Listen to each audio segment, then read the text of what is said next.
We'll open it up to questions. We'll start with James Carpia from the Oregonian. Tim, looking back first, just wanted your evaluation of a couple of guys. Jeff Bassa starting and giving you guys quite a bit of pressure off the edge.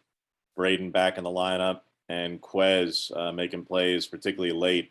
I know he got the defensive hold late, but he made several plays and was targeted. And I'm not sure if he gave up a catch all night. Your evaluation of those three guys. Yeah, starting with Jeff, really athletic guy. We knew that. He's just beginning to, I think, really feel more comfortable playing the linebacker position because of athleticism, his speed, his size. You know, bringing him off an edge gives us some things we thought, and I like his progression. You know, Ken's doing a great job getting him up to speed. You know, that game last week, a lot of different personnel grouping, surfaces, adjustments, and I thought he handled it, you know, pretty well. Braden Swenson, it's good to get him back in the lineup depth-wise. We probably played him a little too much because he was a little rusty coming back, but you can see he's got some playmaking ability coming off the edge. That last series, he made a big-time play when the ball, I think it was the second to last play, you know, coming underneath and spilling and finding a way to get the quarterback down. And then, yeah, having Quez available for the whole game was huge.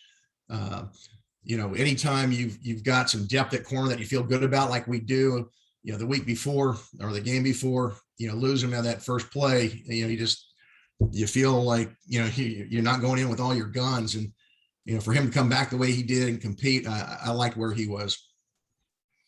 Alvaro Torres, in zoners. Hi, Coach DeRuyter. I hope you're having a great day. You have been really solid against the run so far this season, but this Saturday you will be facing a great duo in Charmanet and Brown. How different is it having to face this type of rushing offense instead of one with a clearly established running back one? Well, I think both the running backs that they have are as good a pair as we'll face all year. They're both very strong, powerful backs. They don't appear to change the running game too much with those two. When 19 comes in, it's a little bit different, but both those guys can hit downhill. They do a great job making the first guy miss. They can burst and they're patient enough to make really good cuts. And they're running through tackles a bunch. So they're both concerning to us. Probably the most comprehensive running game. Even though they don't run a lot of plays, they do enough stuff formationally and motion wise to create additional surfaces and gaps that you've got to defend. It makes it really difficult to hone in on exactly where your fits are. And so we got to do a great job this week of, you know, making sure guys understand what they're trying to do and fit the runs the right way. Matt Preem, 247 Sports. Tim, Mario said that your corners have gotten better now over the last couple of weeks in covering. And I guess how did you work on that? What were you able to do to get them better at press coverage and more in coverage? Well, I think the biggest thing is we get a chance to go against a really good receiving crew, you know, Monday through Friday before having to play on Saturdays.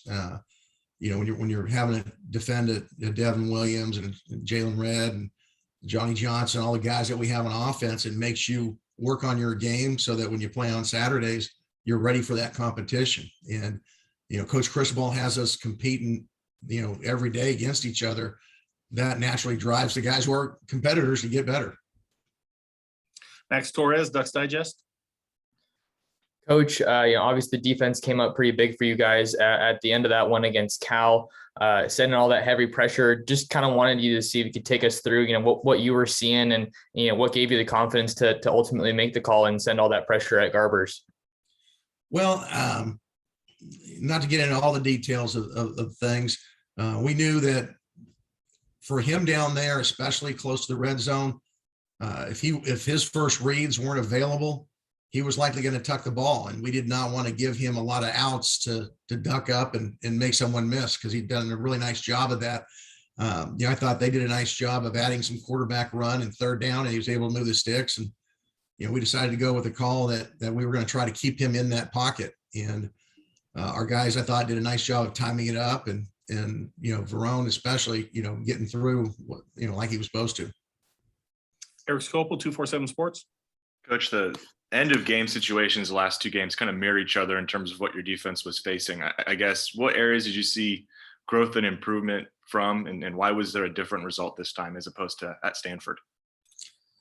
Well, two different attacks really. At Stanford, if you decided to zero them up, they're just going to throw the jump ball. That's really not how Cal tried to attack.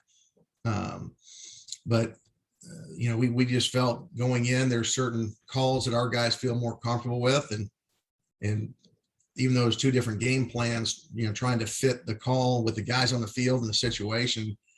I probably would have done the same thing call wise against Stanford. I thought our guys competed really well, and unfortunately we get a penalty down there on the last play of the regular part of the game, and then in overtime, you could argue that the other side should have had a penalty thrown when he had hands in our guy's face, but it's football. If you decide to double guys outside, you're light in the box, so you got to just make that choice and let guys compete. And this week, fortunately, we made the choice and it ended up executing and playing out the right way. James Capilla, the Oregonian. You faced a couple of tight ends already who are quite good. Obviously, Stanford's loaded with them, and Cal just had a bunch. Ruckert earlier in the season, though I know he's almost more of a receiver. I think that kind of fits in line with Dulcich. What do you see from Jamal and his ability to match up with him? He got him in his second game in his career last season, and it sounds like Phillips will be back, and just what they bring when they're tandem together, which they weren't this past week. Right. I think Dulcich is as good a tight end as we have in the league. I think he's a great combination of not just blocking. He's gotten better as a blocker this year, but you saw his explosive playmaking ability and ability to stretch the field. I also think he's a comfort zone guy for their quarterback that, on third down, or, he wants somebody to get a drive started with. He's a nice big target and really sure-handed guy. So, it's going to be, critical that we get great matchups and be able to do some different things to him to make him uncomfortable, hopefully. And then you mentioned too, really choose a guy that the offense, the explosive part of the offense runs through. I know they probably missed him last week. They run similar schemes, but you don't have that comfortable, feel for the quarterback that he knows where two's going to be and throw that ball up and he'll go make a play.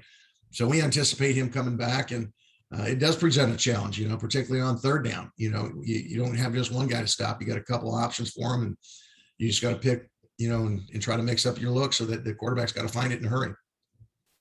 Alvaro. Well, Noah Sewell was named the Pac-12 Freshman of the Week. What can you tell us about his progress throughout this season? I think Noah's playing as well as anybody in the country. And it's not a surprise to us. He practices at a level that it just naturally comes out on game day. He practices extremely hard. He's been dinged up the last few weeks, and yet he does not let that slow him down at practice. If we get everybody on our team to practice the way he does, I don't know that, we could, lose to anybody. I mean, he's that kind of a player at practice, and to see him be productive during the games, it's just a natural spinoff of that. He's a talented guy, but he really sets himself apart by his work ethic. Time for two more. Matt Preem, 247 Sports. Yeah, it felt like in the second half, once you got KT and you could pair him with Swenson and now with Mace back, it felt like you guys pressed more at the front of the line of scrimmage with your DBs. Is there a correlation with an established pass rush and being able to be a little bit more aggressive with your back end? Well, we had some different calls in there to do that. And yeah, when you've got a guy like Kayvon and certainly when Braden's there, I think he brings some pretty good pass rush value to us. Our guys feel more comfortable pressing when they know that the quarterback's not going to have, as long to throw. You saw the impact that Kayvon had on the game when he came in. I mean, it was a different ball game. I know that they felt it, and it does allow us to change what we can do, coverage wise, because hopefully if he plays the way he's capable of, they're not going to have very long to throw. Last question, Jared Denny, Scoop Duck on 3. Hey, Tim, sticking with Kayvon, I think he had pressures on half of his pass rush snaps. Have you seen a player do that at this level, and just how much that help what you guys were able to do? Yeah, the last guy that I saw like that was probably Von Miller. You know, just freakish ability that when they want to take over a game, it's like they refuse to be blocked. And you know, the difference is Kayvon is so powerful coming off an edge. He can go from speed to power instantaneously, and he's a force. And we knew that they were going to have a plan to maybe chip him off the edge, so we moved him inside in some of our calls to, you know, keep him away from that chip, and he can just push that pocket from inside or outside like nobody I've been around. All right, Coach, appreciate your time. All right. Good luck thanks, this guys. weekend. Appreciate it.